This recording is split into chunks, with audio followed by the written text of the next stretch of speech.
बातमी नागपूरमधून. नागपूरमधल्या आयसीसीआय बँकेत मनसेनं आंदोलन केलंय. खोटी कागदपत्र बनवून कर्ज उचल केल्याचा बँकेवर आरोप आहे. मनश्री तरुणे या महिलेच्या नावावर हे कर्ज घेतलं होतं. बँक प्रशासनाला माहिती देऊनही दुर्लक्ष करण्यात आलं. मनसेच्या आंदोलनानंतर बँकेकडून तक्रारीची दखल घेण्यात आली. 8 दिवसात प्रश्न न सोडवल्यास बँकेच्या काचा फोडू, मनसे पदाधिकाऱ्यांनी हा इशारा दिलाय.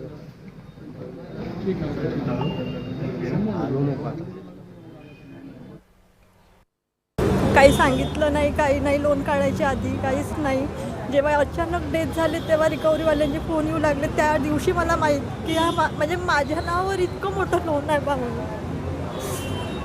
तुम्ही बँकेत कधी अप्लाय केला होता का? कधीच नाही. महिलेची तक्रार आल्यानंतर आम्ही या बँकेला वेळ मागितला. आजचा वेळ दिला होता त्यांनी. त्यानुसार आम्ही आज वेळेवर आल्यानंतर ज्या प्रकारे आज त्यांनी आम्हाला सांगितले की 7 दिवसाचा वेळ द्या, आम्ही आम्हाला त्या महिलेला न्याय मिळवून द्यायचा आहे. त्यांच्या नावाने 7 लाख रुपये लोन या बँकेने उचललं होतं. त्यातले 4 लाख रुपये यांनी या बँकेतल्या अधिकाऱ्यांनी जे होते ते अधिकारी त्यांनी आपल्या अकाउंटमध्ये डिस्बर्समेंट केलं. त्यांचे पुरावेसुद्धा आमच्याकडे आहेत. ती महिला कुठेही नोकरी करत नाही. त्या नोकरीचे डॉक्युमेंट्ससुद्धा आमच्याकडे आहेत. आता हे जर डॉक्युमेंट्स जर खोटे बोलत असेल तर मग या लोकांनी कोणती कागदाची पडताळणी केली आणि कोणत्या भरोशावर यांनी लोन दिले.